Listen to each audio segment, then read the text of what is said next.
Space Pirates and the Legend of Earth Chapter 1 The beginning as told by Ethan Fox. I sat down on a hover stool in front of the hollow screen, cracked my knuckles and took a breath.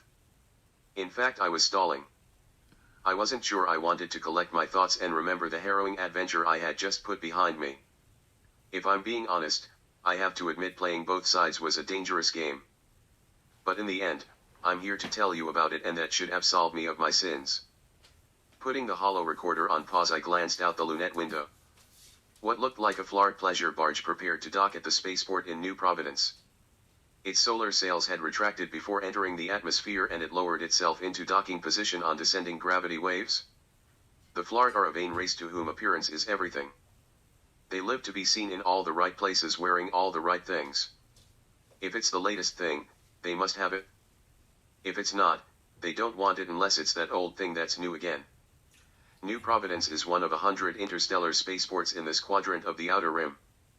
It lies on the planet Plumbo in the 7th New Terran system across the bay from my home in the village of Port Royal. It is a transient destination. Ships come and go around the clock.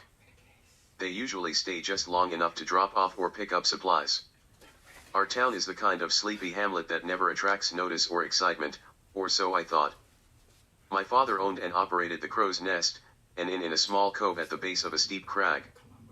5 days after returning home from our voyage, His Excellency, Mayor Sebastian Stewart and the Honorable Dr. Frederick Fixit asked me to record the details of our adventure on Earth. The small blue dot known as Earth had been where we humans originated. An ecological disaster 600 years ago forced humankind to find another suitable home. Our space arcs entered the wandering wormhole and established 7 new Terran systems in the outer rim of the neon globular galaxy.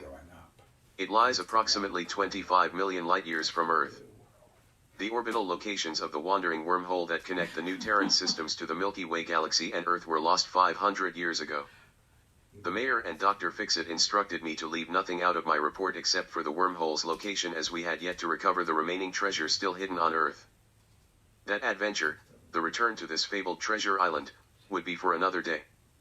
Where to begin? The beginning's always a good place to start. A laugh bubbled up and I shook my head. I'll start my story on that fateful day when the Suntarian took up residence under our roof. He arrived a week after my 13th birthday. The day was gray and overcast with a chill in the air. It was cool weather for the end of June. My mother believed in omens. She would say the unseasonable coolness foretold of bad things to come. She was right. I remember our first meeting with the Suntarian as if it happened yesterday. Thick lavender clouds drifted across the bay towards New Providence. An icy wind blew in from the south and parted the clouds. Suddenly, he appeared overhead, like an apparition from a half-forgotten nightmare. He wore a large black hat with a wide brim, angled crosswise covering part of his face. Several ruby-red plumes stuck out from the side. Wearing an anti-gravity belt, he levitated towards the inn. His portmanteau floated behind him, carried by a residual gravity wave. He was a tall, wiry man with skin of overlapping scales in iridescent shades of blue and green. His deep-set eyes were penetrating, fierce, and as crystalline as diamonds. From his slit of a mouth flicked a tongue long, leathery, and forked at the end. The Suntarian had a jagged scar from a sonic whip across one cheek. It was deep and scarlet in color. His lashing tail jutted out from beneath a soiled yellow frock coat closed with big blue buttons. Attached to a belt at his waist was an electro blade. It was sheathed in a tarnished copper scabbard. His hands were rough and scarred with curved amber claws. The stranger peered from beneath his hat at the lane below. He hummed as he glided along and then began singing an ancient spacefaring song he sang often. Skirt the law and ye shall be flogged. To dull the pain, drink flagons of grog. His voice was gravelly and fermented by years of drink and too many tokes of sorghum seed from a hookah. When he reached the inn, the man drifted to ground level and thumped on our door with a stun staff he carried like a scepter. My father opened the door in a white linen shirt and brown leather pants. The Suntarian fixed him in the eye and ordered a flagon of liquid flame. With an imperious air, he sauntered to the bar and took a seat on one of the pneumatic stools pushed up against the counter. His tail flicked from side to side. The Crow's Nest's tavern was a modest room.